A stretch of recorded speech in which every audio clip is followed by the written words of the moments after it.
Wow, it's time for another Silence video. It's been a minute and I'm ready to go. One of the most crucial aspects to who we are is our self-concept, our self-esteem and how we view ourselves. The way in which this perception is calibrated determines not only who we think we are, but how we also treat other people. We all wish to appear strong, capable and confident in the areas that we place value in. It could be playing a sport, our knowledge on trivia, or even being able to smoothly talk to a stranger. I know that's one I'm still working on.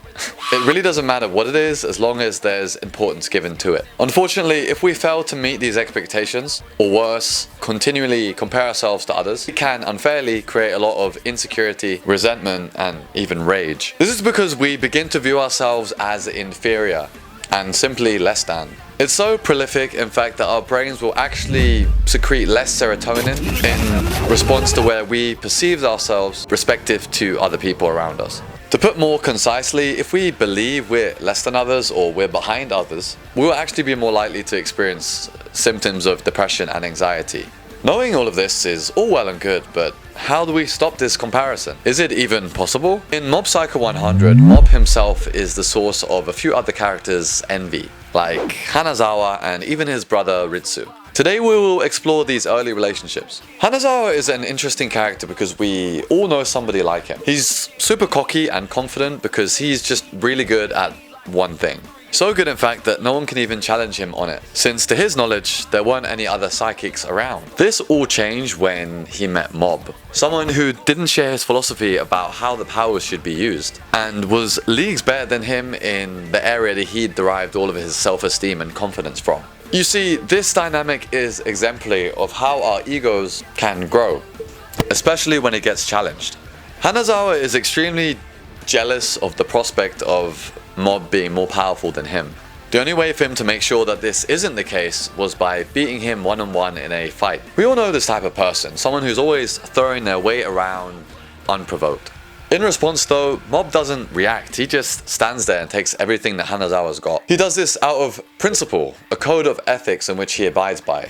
One which does not allow for self-defense at all. This non-response from Mob enrages Hanazawa, causing him to attack Mob more viciously and intensely. Why is he so mad? He felt insulted. He believed that Mob's stoicism and lack of action was due to him looking down on him, thus his self-image was threatened. We actually see Hanazawa experience a mental breakdown as a result, and when Mob unintentionally goes 100% and unleashes his power, his anger transmutes into fear. And after finally getting throttled by Mob, swears never to use his powers against others either, finally understanding Mob's reason for doing so. This exchange teaches us the importance of not flaunting your abilities and keeping your sword sheathed. The true strength is not only having power, but knowing how to use it for the right reasons. This humility enabled Mob to see the bigger picture, by helping others and not using his power to show how superior he is to other people. After this clash, Hanazawa changes his ways and walks a similar path to Mob.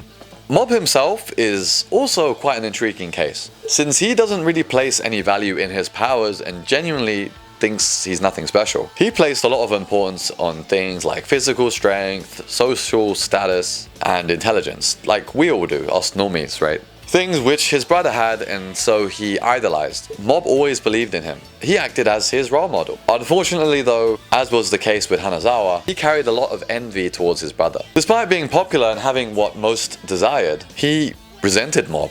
Ritsu wanted psychic powers. I mean, we all do, right? He couldn't comprehend why his brother had the ability to do this and why he didn't, which led to his inferiority complex. No matter what Ritsu achieved, he always had this latent fear that if he and his brother got into a fight, he would be in big trouble, which caused a lot of resentment on his side. The craziest part is that Ritsu never really realized how much Mob actually idolized him. And when this is actually mutually expressed across both of them, a wave of relief flushes over both of them. This goes to show that a lot of comparisons that we make with other people are all just in our heads. There's almost no joy in doing so. I know that in my life I've suffered from comparing myself to other people.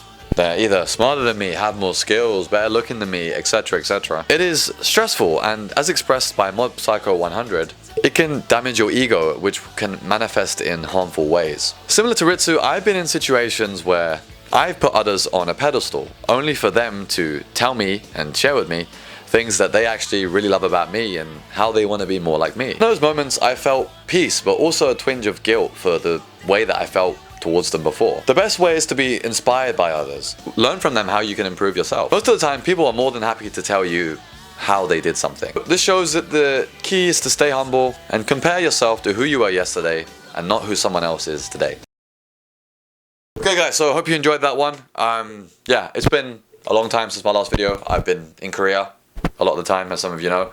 But I'm back and I'm probably going to be uploading a bit more frequently, hopefully. I know this is a very cliche thing for YouTubers to do, but I really mean it this time. Anyway, I've been Solans and have a nice day. Bye!